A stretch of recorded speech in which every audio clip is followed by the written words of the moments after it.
no sense.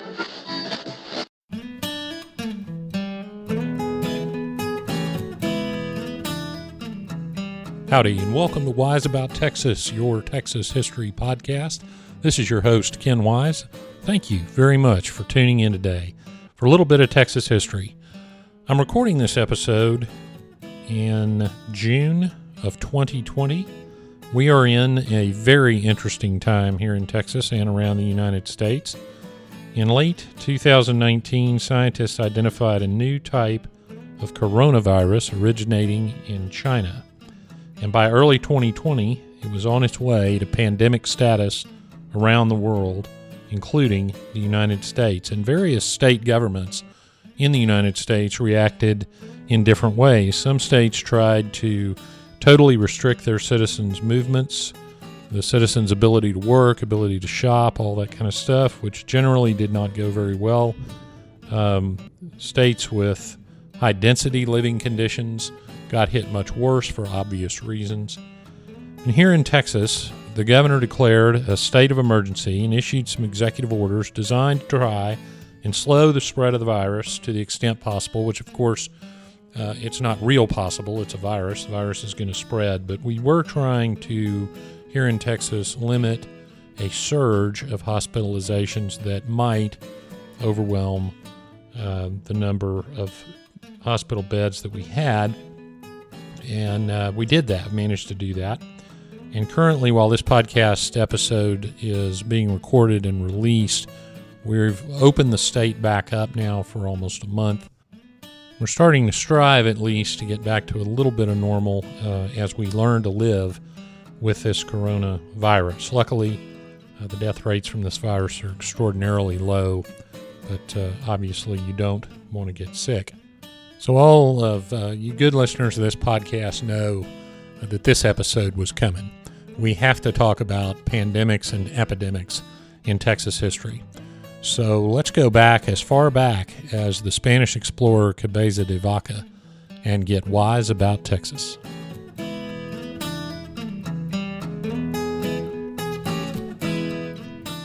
Now, the first thing I want to do is talk about the word epidemic versus pandemic. The current coronavirus situation is being referred to as a pandemic, which technically refers to how a disease spreads geographically around the world, and an epidemic is more of a general active spread, an out-of-control active spread. For this episode, it really doesn't matter what word we use, so probably end up using them interchangeably as I go through recording this, but there you go. We're going to start with, of course, the Indians in Texas. Cabeza de Vaca, after a harrowing trip on rafts from Florida, landed somewhere on or near Galveston Island in the 1500s. And immediately, both his men and the Indians living there, we commonly think they were Karankawas. They might have been one of the other coastal tribes, but nevertheless, everybody gets a bout of what amounted to dysentery. Now, doctors have debated over the years what this might have been. It might have been some sort of infectious dysentery. It might have been cholera. It might have been typhoid fever. We will never know for sure, but they got severe disease, and the Indians wanted to kill Cabeza de Vaca and the men remaining that had not gotten sick. But one of the Indians pointed out that if these foreigners had actually brought bad magic to kill these Indians, then the foreigners wouldn't be dying themselves, which they were. Interestingly, that Indian, whomever he was probably the first successful criminal defense lawyer in Texas, because Cabeza de Vaca was spared. The basic biology of infectious diseases from Europe is well known, and as exploration occurred in the New World, the natives did not have the immunities that the Europeans did, and epidemics were rampant. The big one we talk about in general history is smallpox, and it truly decimated the Indian population over time and continued to do so into the 19th century. Well, doctors in Europe began experimenting with the vaccination process in the late 18th century, the 1700s. And when Spain learned of that, Spain ordered a vaccination program in New Spain, and some of the first vaccinations in Texas occurred as early as 1806 in San Antonio de Bejar. And we probably, to talk about vaccinations, let's talk a minute about doctors in Texas. The first licensed medical doctor in San Felipe de Austin got his license in 1829. That was Robert Peebles. He had gone to medical school in Cincinnati, and he became the founder of the present town of Hempstead, Texas. There were 7 physicians who signed the Texas Declaration of Independence. The provisional vice president of the Republic of Texas, Lorenzo de Zavala, among his many talents, he was also a doctor. And there were 11 doctors who fought in the Battle of San Jacinto. You'll recall, of course, that Sam Houston was wounded in the Battle of San Jacinto. Dr. Alexander Ewing was the physician that treated him and actually went with him to New Orleans to make sure that his treatment ended successfully.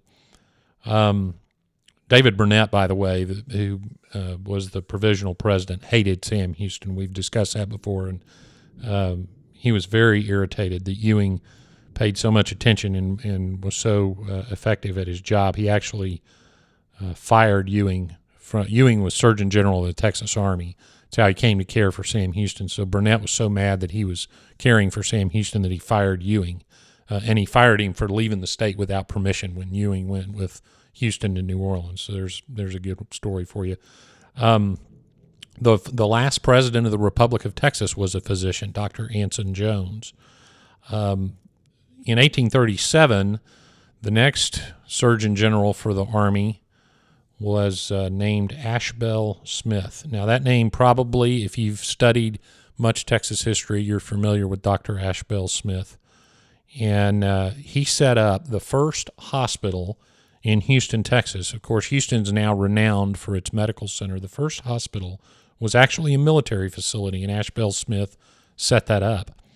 The Second Congress of the Republic, meeting in 1837, set up what was called the Board of Medical Censors with a C, and that was the licensing entity for physicians in the Republic, and the first chair was Dr. Ashbel Smith.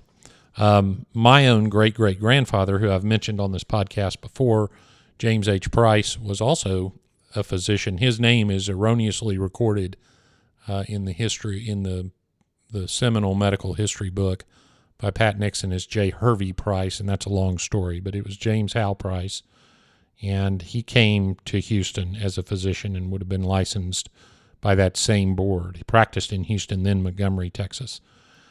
All right, well, we've got some doctors in here, and they're active. What do they have to do besides treat battle wounds? Well, after the Revolution, there were several diseases that made themselves well known in Texas. The big one, when you think about 1800s Texas, is yellow fever. The first big epidemic of yellow fever that we discuss in history usually is 1839. Now, the mortality rate of yellow fever back then could be as low as 10%, which is still very significant, a lot higher, of course, than what we're dealing with this 2020 pandemic, a lot higher. But it could also kill up to 60%. So that's a huge mortality rate in the 19th century, and it was a very cruel killer. There are accounts of young, otherwise healthy people dying within 3 days of yellow fever attacking. And then often what would happen, this is almost crueler, is after 3 days the symptoms would subside briefly and people would start to feel better. But what that amounted to was kind of the eye of the hurricane, because the disease was still running its course in the body, and they would then get much, much worse and eventually pass away. There were terrible symptoms as the disease attacked the liver. The patient would turn yellow with jaundice, of course, giving rise to the disease being called yellow fever. And then there were some, they also called the disease the black vomit, and I'll just leave that there, but that was descriptive.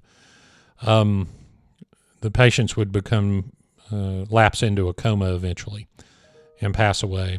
Now, even the best medical minds in the 19th century thought yellow fever was contagious and that it came from miasmata, airborne particles which are generally associated with unsanitary conditions, maybe a trash dump or a pool, a contaminated pool of water, or something like that.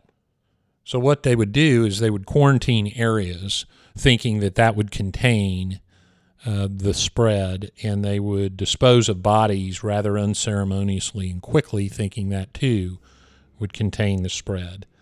Now, yellow fever was known by 1839. They had experienced it, but in late September of that year is when this particular epidemic broke. And in Galveston was our former Army Surgeon General, Dr. Ashbel Smith. So what happened at first was a guy named Titchener passed away, and nobody really thought anything of it. He got sick and died, and not much attention was paid. But Ashbel Smith was then summoned to, of all places, a bowling alley. Now, I think 1800s bowling alleys probably need a separate episode, but there was a bowling alley across from Titchener's residence, and so Smith was called for some cases of people getting sick in that bowling alley, and he checked them out and diagnosed them as having yellow fever, and within days there were several cases and several deaths. And then it stopped. Now, why did it stop? Well, a cold front passed through Galveston. And once that front passed, as happens in Texas in September and October of the year, it might get pretty chilly, but then the temperatures will go right back up, and you'll think summer's back in full swing, and the epidemic cranked back up right again.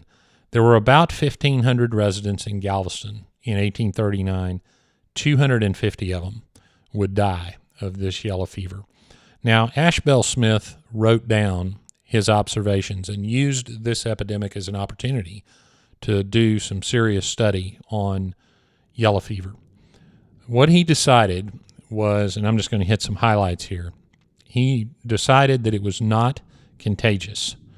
He also wrote down that he believed that the local causes, now he referred to that, of course, specific to Galveston, and I'm going to quote him here. The local causes are, quote, the decomposition of abundant animal and vegetable matters going on under and around the houses on the Strand, and the exhalations from the extensive adjacent marsh and quagmire, exposed to the ardent sun, whose thermometrically range in the coolest shade for several hours daily has been from 81 to 89 degrees of Fahrenheit, close quote. So in other words, it's in the 80s in the shade, and he's blaming the fact that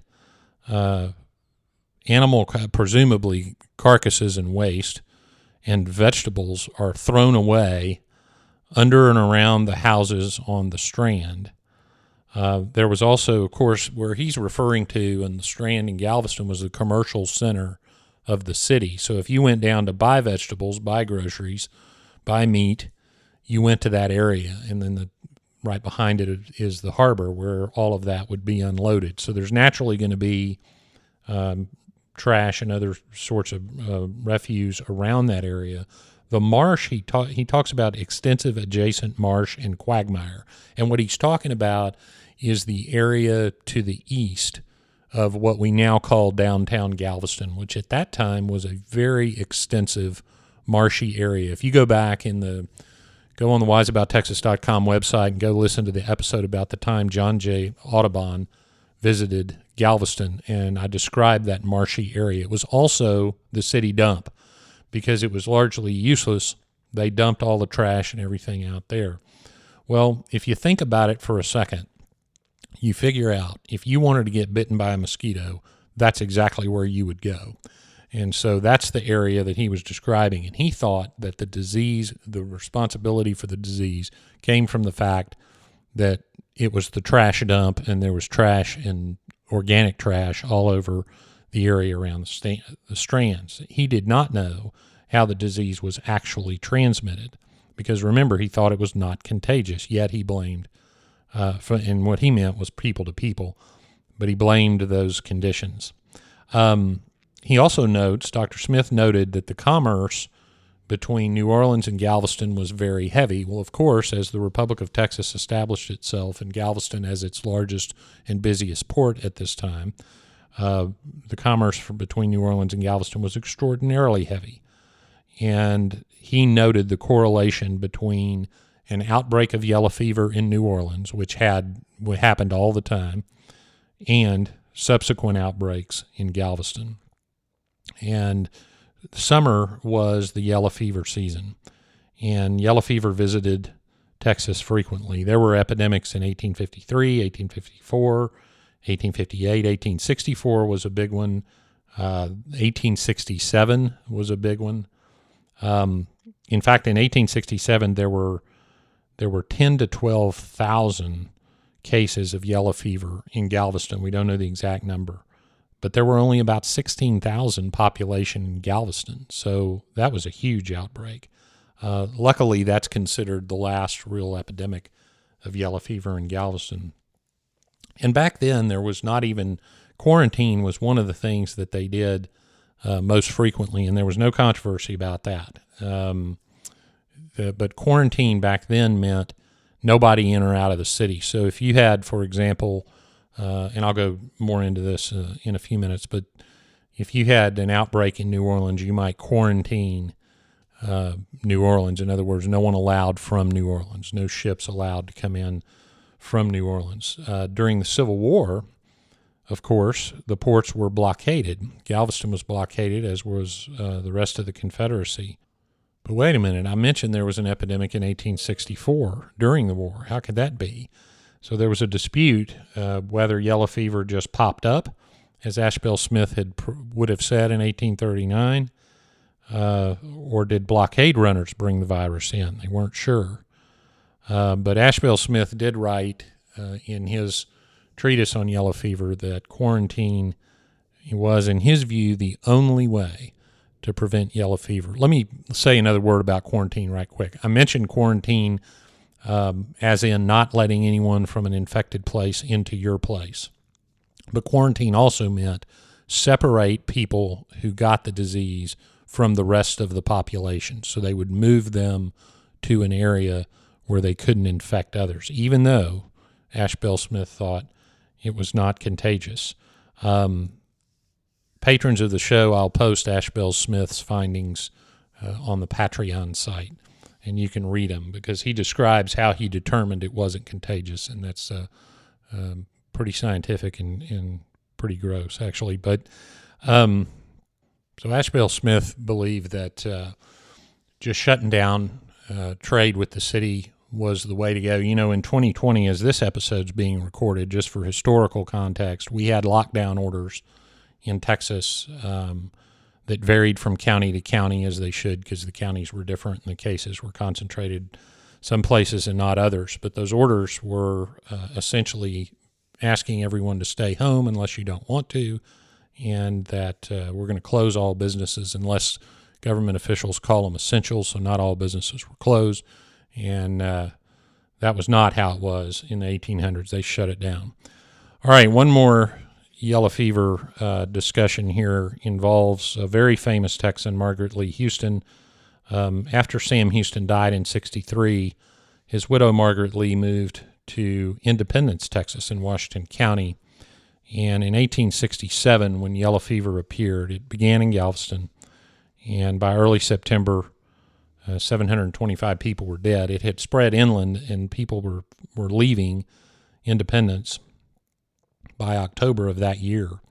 And what you would do is if yellow fever was present in the house, you would hang a white sheet in the window. That would show people that somebody in the house had gotten yellow fever. And so this issue about whether it's contagious or not is still hanging out there, I guess. Otherwise, why would you do that? And they had shut Baylor College down. Baylor started in Independence, was located at Independence at this time, shut it down. And so Margaret Houston decided that this would be a good time to go visit some of her children, which she did. But on the way from one to another, child's house, she stopped by Independence to her house to pick up some things, and she got bitten by a mosquito. Now, she wouldn't have thought anything about that at the time, but soon she got sick. And this was a second wave of the 67 epidemic, and this caused the people to flee Independence. Yeah, but unfortunately, it was too late for Margaret Houston. And on December 3rd, 1867, she died of yellow fever. The dispute about whether it was contagious reared its head immediately, and it was decided that they would not take Miss Houston's body to Huntsville to bury her by Sam. So they buried her in Independence, right near the main intersection. And even though Margaret was extremely religious, and you'll recall the story of Sam Houston's religious conversion, it was only after he married Margaret Lee Houston that he was baptized and gave up drinking. She was very religious, but the local Baptist preacher would not even agree to preside at her funeral for fear of the yellow fever. So she was buried there in Independence, where she remains today. And just in case you think, Margaret Houston was a tough lady. She had had breast cancer surgery about 20 years before she died, and she had it with no anesthetic. A lump was removed from her breast. The doctor, by the way, who performed that surgery, Ashbel Smith.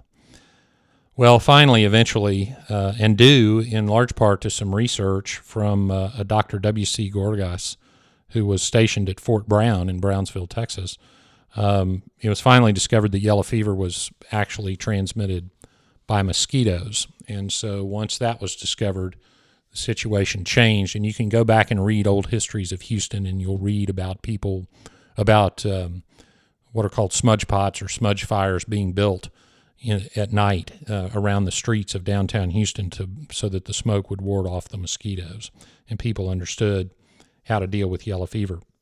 Well, another scourge that reached pandemic or epidemic proportions in Texas history was cholera. Now, cholera is caused by contaminated water or contaminated food, and it doesn't kill like yellow fever, but it can kill you, usually by dehydrating you. There was an outbreak of cholera in 1833 in New Orleans, and so everybody assumed that it would come to Texas. And so what they did, now this is, of course, 1833, this is pre-Revolution Texas. So all the soldiers' barracks were ordered in Behar were ordered cleaned. And the political chief in Behar, in conjunction with the military authorities, ordered this because soldiers were renowned for not being very clean. So you veterans listen to this podcast, I don't know what you think about that. But they also took some other, what we would consider more modern steps. They divided the city into wards for public health purposes. They created a board of public health, and they put different board members in different wards to be in charge of monitoring the health of those areas. And they also passed out what they called prescriptions to try to ward off and prevent cholera. One was a mixture of peyote, which is a hallucinogenic mushroom, and lime, along with laudanum, which is an opiate. Now, I will say this. In 1833, there was not a big outbreak of cholera in San Antonio, so I guess everyone wandering around hallucinating and high who took that mixture was, in fact, immune to cholera. I don't know. But, or cholera was scared of them, probably. There was an outbreak near Brazoria at that time. Austin's colonists, of course, centered around that area. Stephen F. Austin actually got cholera in Mexico while he was down there trying to get the land grant confirmed after all the political upheaval in Mexico, and then eventually, of course, ended up being put in prison. He survived cholera, and he wrote in some of his letters back to Texas about it. He said at one time in Mexico, 43,000 people had it, and 18,000 had died from it. He described one victim that they wrapped in a blanket thinking he was dead, threw him into a mass grave, and the guy woke up when he when he was thrown into the grave and ended up climbing out and walking home. So people were obviously in a hurry not handle cholera victims very much and get rid of the bodies as fast as they could. The outbreak around the mouth of the Brazos River in the Brazoria area devastated Austin's colony. It also severely impacted the town of Velasco. It killed many of Austin's own relatives and many of the colonists. Cholera came back again in 1834. There was a big outbreak in Goliad about July, and the people of Goliad the alcalde was a guy named Jose Maria Falcon, and he issued some executive orders to prohibit the sales of fruits, and he provided a fine for that, so you would get fined if you sold fruit, which is, I find, interesting. And the reason he did that was they thought that cholera was spread by the consumption of spoiled food, and they were probably partially right. This particular outbreak, there had been 3 ships that had wrecked on the coast near basically Port Aransas today, and they sold a bunch of the merchandise from those ships in Goliad, and they thought that's how that cholera had come that time. So Falcon, the alcalde, said, all right, if anybody dies, we're going to get their bodies out of town as soon as possible, and that if somebody dies, before you take them out of town, you got to close all your doors of your house so nobody sees these dead bodies. So what he was trying to do was manage the panic that he knew would come if people saw a bunch of houses with dead bodies in them. I thought that's interesting, somewhat relevant today. He ordered the church bells not to be tolled for the dead, because then if they were tolling constantly, then people would be overwhelmed and think that the rate of death was a lot higher than he wanted them to think it was. Well, interesting, isn't it? In 2020, we've had some issues with modeling and fear, and I thought it was funny how people maybe haven't changed all that much. The original cemetery in Goliad at this time was actually moved because the wind would blow from the cemetery over the village. And so they thought, well, we're not going to bury the bodies there. We're going to take them somewhere else. They didn't allow the consumption of pork. Now, I don't know. I couldn't determine why specifically pork, because they did allow the consumption of beef. Maybe it had something to do with they didn't want pigs in there. I don't know. The fires I mentioned earlier, lighting in Houston, they ordered fires to be lit in the streets, and Falcone ordered houses fumigated with gunpowder smoke. Now, I happen to like the smell of gunpowder smoke. I'm not sure, though, that I want to fumigate my house with it. Certainly, my wife would not agree. But anyway, Falcone thought that was a good idea. And this is one that I found very interesting. He ordered that any water being consumed out of a cistern be filtered first, and the filter he ordered was burnt bread. Now, I'm going to guess that he thought that by burning bread, you created some sort of carbonization or something that would filter that water, which, of course, all you do when you burn bread is create burned bread. But anyway, that was Falcone's order, and the cholera eventually resolved itself. No word or measured effects of the burnt bread. Well, one of the other diseases that we got to mention before we close up is smallpox. One doctor called smallpox the most dreadful scourge of the human species. And it killed about a third of the people that got it. And smallpox was around into the 19th century. And there's one story I want to tell. It's a sad story, but I want to tell it because I want everybody to think about it. In October of 1898, there was a smallpox outbreak among children in Laredo, Texas. Now, the doctors initially thought it was chickenpox, and why wouldn't you? That's what you would assume, but they soon realized they were dealing with smallpox. And they had over 100 cases by early 1899. The state health officer was a doctor named W.T. Blunt. So he travels to Laredo, and he set up a field hospital to isolate the patients. Now, that makes, of course, good sense. You get people who have it out of town and away from other people. He ordered that all the clothing, bedding, etc., of these patients be burned. He ordered the fumigation of their houses, and he ordered something else. He ordered door-to-door vaccinations of the population. Everybody was ordered to be vaccinated against the smallpox. The problem he had was that Laredoans were not fully embracing the program. Not everybody wanted this mandatory shot. So Blunt asked the governor to send in the Texas Rangers, which he did. He sent Ranger Captain J.H. Rogers in March of 1899 to enforce these health department orders. Well, the residents who were against the vaccine did not like that, and they started to riot. They started to throw rocks at health workers. They started to throw rocks at rangers. That is a mistake. Then the Rangers got word that somebody made a phone call, and they made a phone call to a hardware store and ordered 2,000 rounds of ammunition. Now, technically what they ordered varies depending on the accounts you read, but ordered a large quantity of ammunition. Well, the Rangers knew exactly what that was going to lead to, so they began a house-to-house search in the part of town where that order had come from. And, of course, the people in that area didn't appreciate that, and, again, it turned into a full-blown riot and shooting war, and 2 citizens ended up dead and several wounded. The cavalry from a nearby Fort McIntosh, rode in and restored order on that riot.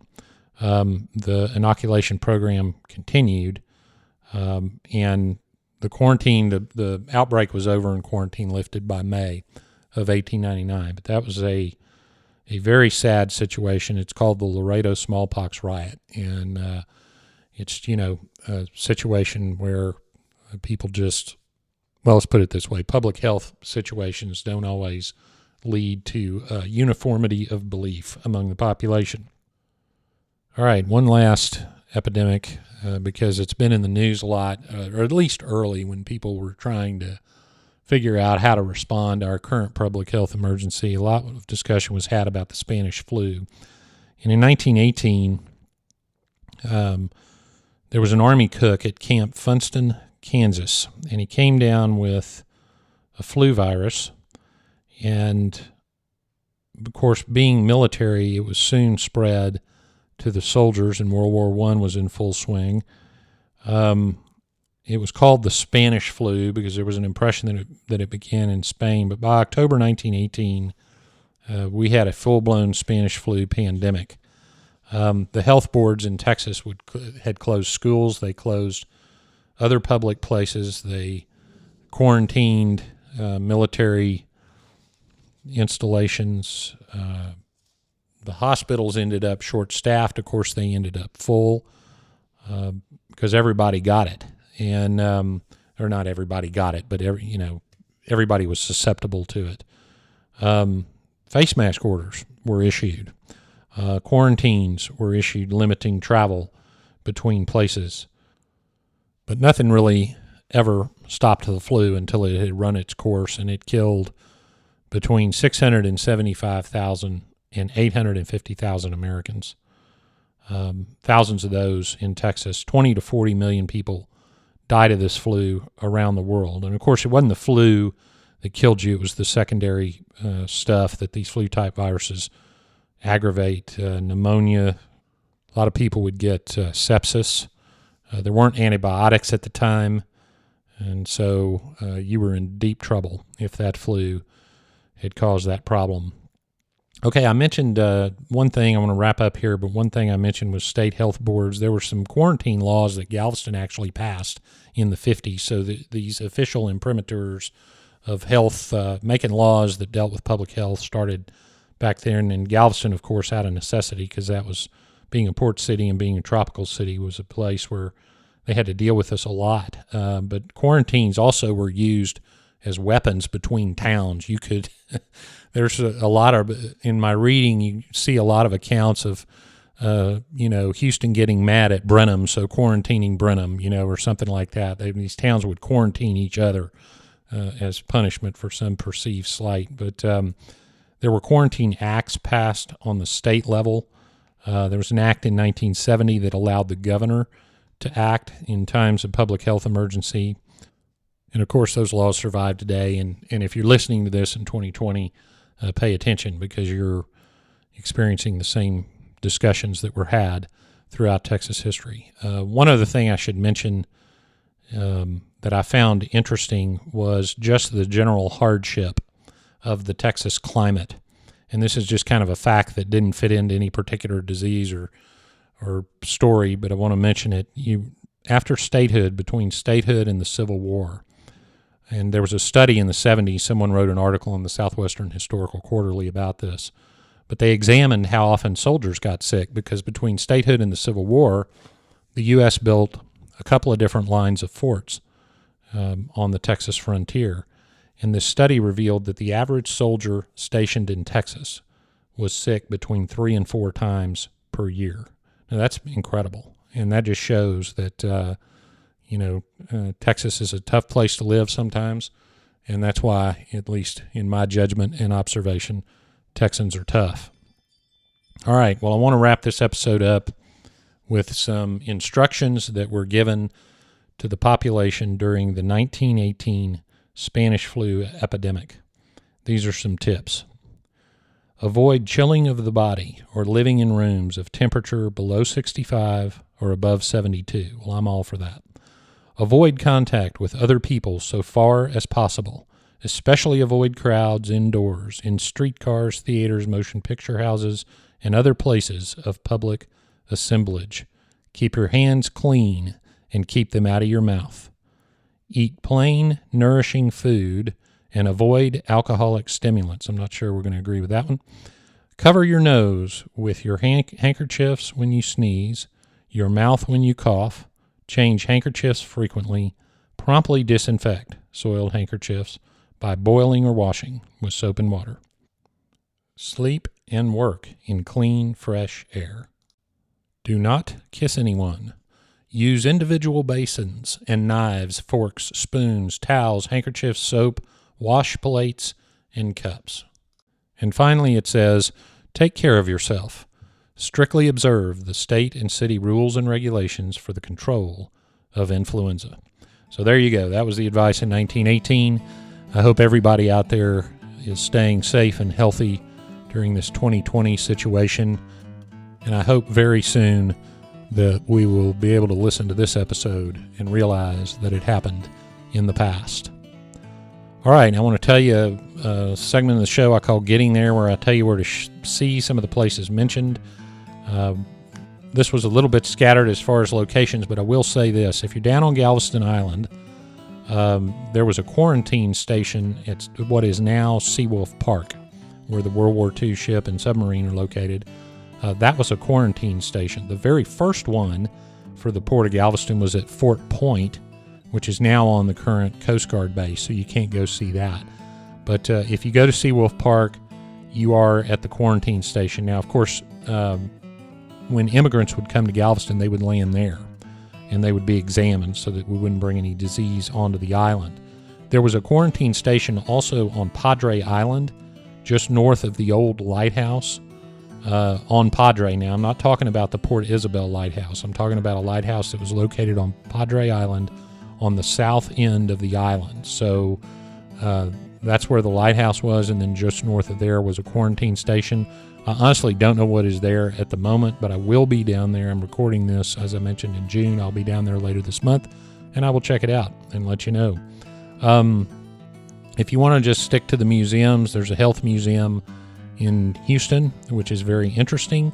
There's also a museum at UTMB in Galveston, but I cannot, as I'm recording this, tell you if it is open or not, so check with the University of Texas Medical Branch at Galveston to see if their museum has reopened.